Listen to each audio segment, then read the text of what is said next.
Today, I want to share my experience delivering my first major BIM project, and honestly, this one is really special to me. It was my first time handling a project as a manager. I was fairly new to the industry, but I'm so thankful that I got this opportunity. It helped me grow a lot, both at a personal level as well as professionally. The timing of this project is very unique.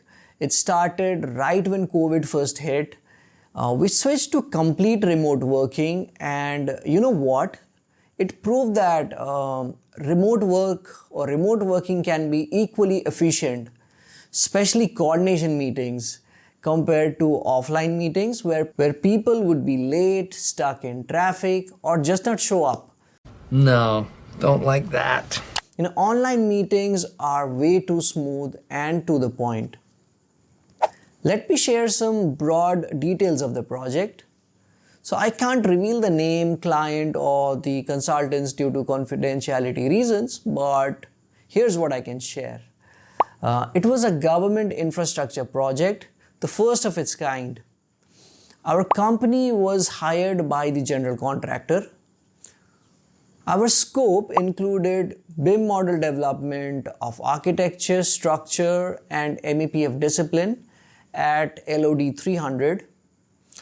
Well, I would rather say LOD 350 considering the output we delivered. So along with that, we did clash detection, resolving issues, coordinated drawings, and quantity extraction. The total built up area was somewhere around or approximately 1.5 million square feet. We use Revit 2020 for modeling and Navisworks for clash detection and quantity verification. One of the first challenges we faced was that none of the external stakeholders had prior BIM experience. So apart from our own work, we also had to guide and educate them on the BIM processes. Design consultants had already completed their design in CAD, and we had to model everything in BIM using those drawings. Soon we discovered that the design engineers were working on outdated architecture drawings. There were 2 or 3 versions behind, which created a lot of confusion in the beginning. I was the single point of contact or SPOC from our side, and my responsibilities included tracking progresses across all disciplines while focusing mainly on architecture and structure, but at the same time coordinating closely with our MEPF head, preparing RFIs, monthly progress reports, and clash reports, hosting weekly BIM coordination meetings, preparing MOM for the meetings, doing dependency analysis, delay tracking, and resource planning. So basically, I handled everything related to BIM documentation and coordination. And here's what we've achieved in the process. We closed around 100 RFIs and 40 coordination issues. For each floor, it took us around 3 rounds of clash test. In the first round, we had around 40 clashes. In round 2, 15 odd clashes. And in round 3, 5 to 8 clashes.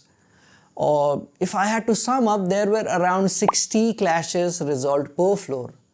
Now imagine in a CAD only setup, all these issues would have gone to the site unnoticed, but with BIM we resolved them in advance, saved time and rework cost, and also got fairly accurate quantities. I would also like to share a personal challenge.